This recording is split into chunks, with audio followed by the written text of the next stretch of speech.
Friends, కల్కి movie. మరి కల్కి మూవీ రిలీజ్ అయ్యి 2 రోజులైంది.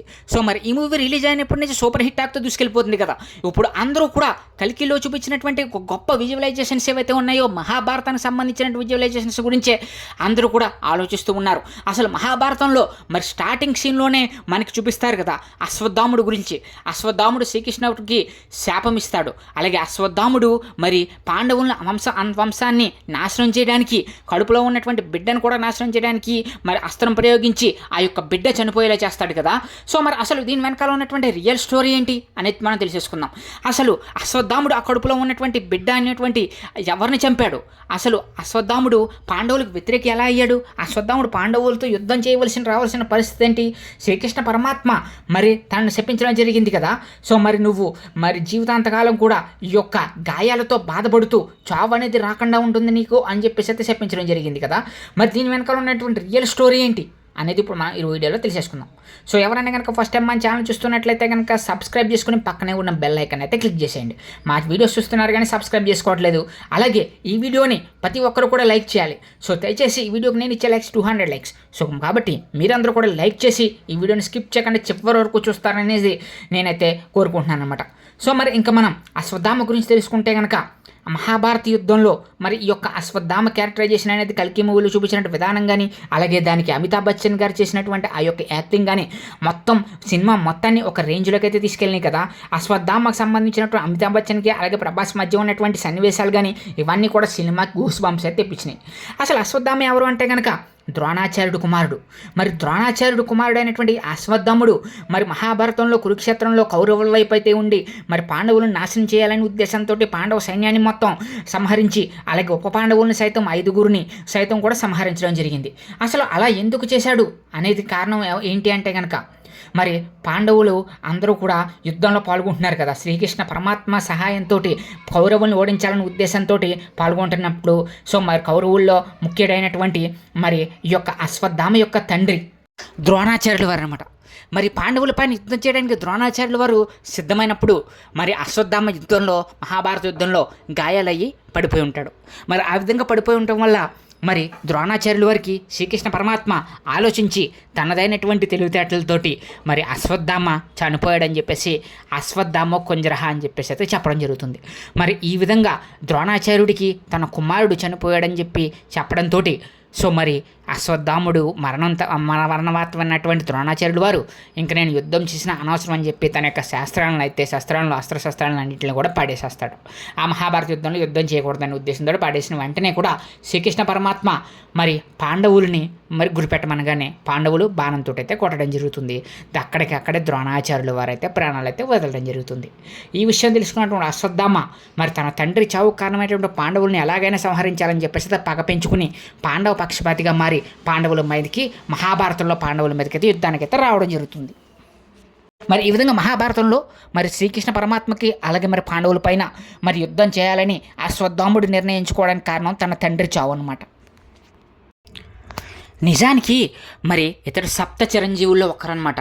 సప్త చిరంజీవులు ఎవరంటే కనుక అశ్వత్థామ, బలిచక్రవర్తి, వ్యాసమహర్షి, హనుమంతుల వారు, భీషణుడు, కృపాచార్యుడు, పరశురాముడు. ఈ విధంగా 7గురు ఉన్నటువంటి సప్త చిరంజీవుల్లో ఒకరైనటువంటి అశ్వత్థామ మహాభారత యుద్ధానంతరం ఎలాగైనా సరే పాండవులు చంపుతానని అశ్వత్థామ దుర్యోధనుడికి మాట ఇచ్చాడు.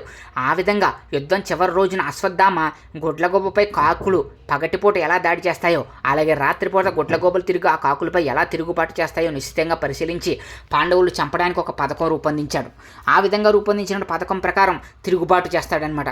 పాండవులు చంపడానికి ఒక పథకం రూపొందించి అశ్వత్థామ, కృతవర్మ, కృపాచార్యునితో కలిసి రాత్రి వేళలో దాడి చేయడానికి పాండవులు శిబిరానికి వెళ్ళారు. కానీ అక్కడ శ్రీకృష్ణ పరమాత్మ ఏర్పాటు చేసినటువంటి రక్కసి వారిని అడ్డగించింది. కానీ ఎప్పటికీ కృష్ణుడు సత్యకితో కలిసి పాండవులందరినీ గంగా నది తీరానికి తీసుకెళ్ళిపోవడం జరిగింది. అశ్వత్థామ తన శరీరాన్ని సమర్పించడం ద్వారా శివుని మెప్పించి ఆ రాత్రి అతన్ని చూసిన వారు చనిపోయేలా వరం పొందాడు. అర్ధరాత్రుల్లో పాండవులు చంపడానికి వారి శిబిరానికి వచ్చినటువంటి అశ్వత్థామకి ద్రౌపది పుత్రులైనటువంటి 5 మంది ఉపపాండవులు కనిపిస్తారు. వెంటనే ఆ యొక్క పాండవులను సంహరించాలనేటువంటి ఒక ఉద్దేశంతో అర్జునుడు కుమారులైనటువంటి ఉప పాండవులందరినీ కూడా సంహరించేస్తాడు. ఈ విధంగా చేయడం వల్ల అర్జునుడికి కోపం వచ్చి సో అశ్వత్థామతో యుద్ధానికైతే వస్తాడనమాట. ఈ విధంగా వీళ్ళిద్దరి మధ్య యుద్ధం అయితే చోటు చేసుకుంటుంది. అశ్వత్థామకి మరి అర్జునుడికి చూపించారు కదా, మరి కల్కి మూవీలో వీళ్ళిద్దరి మధ్యకి యుద్ధం చూపించినట్టు చూపించారు కదా. సో మరి అటువంటి అశ్వత్థామ యుద్ధానికి అర్జునుడు ఉపపాండవుల్ని చంపాడనే ఉద్దేశంతో అశ్వత్థామ మీదకైతే యుద్ధానికైతే వస్తాడనమాట. మరి ఈ విధంగా వచ్చిన తర్వాత అశ్వత్థామ బ్రహ్మాస్త్రాన్ని ప్రయోగిస్తాడు. అలాగే ప్రతిగా అర్జునుడు కూడా బ్రహ్మాస్త్రాన్ని ప్రయోగిస్తారు. వీళ్ళిద్దరూ కూడా ఒకరికొకరు బ్రహ్మాస్త్రాలు పరిశీలించడం వల్ల, ఇద్దరు ఒకరినొకరు బ్రహ్మాస్త్రాలు సంధించుకోవడం వల్ల ఇద్దరికి కూడా ఋషులు ఈ రెండు కనుక ఢీకుండా ప్రళయం తప్పదని భావించి ఋషులు ఇద్దరిని కూడా బ్రహ్మాస్త్రాన్ని ఉపసంహరించుకోమంటారు. ఆ విధంగా అర్జునుడు విజయవంతంగా బ్రహ్మాస్త్రాన్ని ఉపసంహరించుకుంటాడు, కానీ అశ్వత్థామ అలా చేయలేకపోతాడు. కానీ ఆ బ్రహ్మాస్త్రాన్ని ఏదో ఒక లక్ష్యాన్ని చూపించాలి కనుక పాండవుల మీద ద్వేషంతో రగిలిపోతున్నటువంటి అశ్వత్థామ స్త్రీల గర్భాల మీదకి దారితీసి మరలిస్తాడనమాట. వారిలో అర్జునుడి కోడలు అయినటువంటి ఉత్తర కూడా ఉంది. ఆమె కడుపులో ఉన్నది పాండవుల తర్వాత సింహాసనాన్ని అధిష్ఠించాల్సి వచ్చినటువంటి పరీక్షిత్ మహారాజు అనమాట. మరి ఆ విధంగా ఇప్పుడు మనం కల్కి సినిమాలో మరి ఆ యొక్క అస్త్రాన్ని ప్రయోగించి కడుపులో ఉన్నటువంటి ఆ యొక్క బిడ్డని చంపడం జరుగుతుంది కదా. ఆయన ఎవరో కాదు, అర్జునుడు వారసత్వమైనటువంటి పాండవుల వారసత్వం అనేటువంటి పరీక్షిత్తుడు అనమాట.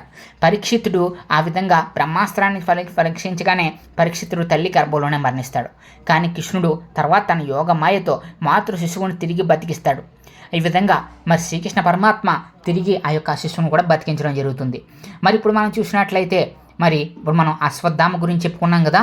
అశ్వత్థామ ఈ విధంగా తన తండ్రిని చంపారనే ఉద్దేశంతో పాండవులు వంశాన్ని నాశనం అవ్వాలని ఆ యొక్క బ్రహ్మాస్త్రాన్ని ఆ యొక్క కడుపులో ఉన్నటువంటి బిడ్డ మీదకైతే సంధించడం జరిగింది. సో మరి అది మనం కల్కి మూవీలో చూపించారు కదా. మరి అలా చంపగానే అప్పుడు వెంటనే శ్రీకృష్ణ పరమాత్మ వచ్చి అశ్వత్థామని అయితే శపించడం జరుగుతుంది కదా. సో మరి శ్రీకృష్ణ పరమాత్మ వెంటనే అశ్వత్థామ దగ్గరికి వచ్చి, నువ్వు తప్పు చేసావు అశ్వత్థామ, సో కాబట్టి నీకు మరి మరణం అనేది ఉండదు. సో మరి నువ్వు బతికినంతకాలం కూడా చీమురు నెత్తురు కక్కుతూ ఆ యొక్క గాయాలతోటి బాధపడుతూ ఉంటావు సో అని చెప్పేసి అయితే చెప్పించడం జరుగుతుంది. ఆ యొక్క శాపం కారణమే ఇప్పటికీ కూడా అశ్వత్థాముడు ఆ విధంగానే ఉంటూ మరి ఉండడం జరుగుతుంది కదా. సో మరి ఈ విధంగా ఆ యొక్క సినిమాకి సంబంధించినటువంటి స్టోరీ లైన్ అయితే తీసుకోవడం జరిగింది. అశ్వత్థామకి సంబంధించి క్యారెక్టరైజేషన్ కూడా తీసుకుని ఆ యొక్క స్టార్టింగ్లో ఉన్నటువంటి ఆ యొక్క క్యారెక్టరైజేషన్ అయితే చూపించడం జరిగింది.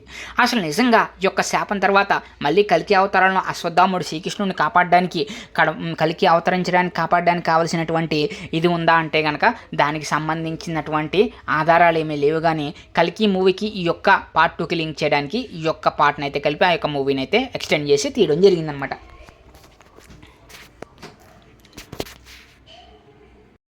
కల్కి అవతారంలో మరి ఏ విధంగా మరి అసలు ఏం జరిగింది, అసలు కల్కి అవతారం అనేది మరి భూమి మీదకే వచ్చినప్పటికీ మరి అశ్వత్థాముడు శ్రీకృష్ణ పరమాత్ముడిని కాపాడి మరి ఆ యొక్క కలి ప్రభావం నుంచి మానవుల్ని కాపాడడానికి శ్రీకృష్ణ పరమాత్మ అవతరించిన తర్వాత ఆ యొక్క అశ్వత్థాముడు చిరంజీవి తత్వం అనేది పూర్తయి మళ్ళీ తిరిగి తన యొక్క శాపవిమోచనం పొంది ముక్తి పొందుతాడా లేదా అనేదే ఈ యొక్క కల్కి సంబంధించినటువంటి నెక్స్ట్ పార్ట్లో అయితే చూపించబోతున్నారన్నమాట.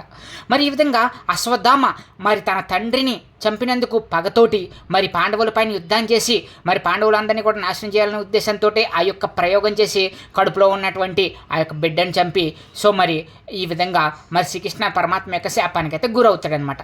మరింత గొప్పగా మహాభారతానికి సంబంధించినటువంటి విషయాలన్నీ కూడా ఈ యొక్క కల్కి మూవీలో అయితే చూపించడం జరిగింది కదా. మరి అటువంటి కల్కి మూవీకి సంబంధించినటువంటి మరి విజువల్స్ మహాభారతానికి సంబంధించినటువంటి ఎంతో గొప్పగా ఎన్నో విధాలుగా అయితే చూపించడం జరిగింది.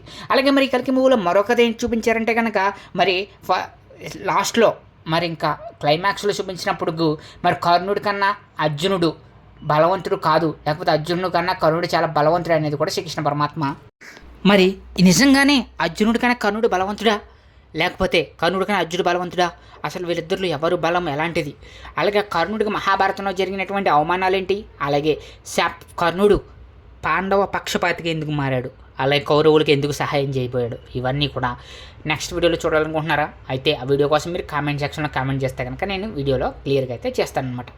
సో మరి ఇలాంటి మరిన్ని ఇంట్రెస్టింగ్ అప్డేట్స్ కావాలనుకుంటే కనుక మా ఛానల్ సబ్స్క్రైబ్ చేసుకుని పక్కన ఉండే బెల్ ఐకాన్ అయితే క్లిక్ చేసేయండి. Thank you friends, thank you so much.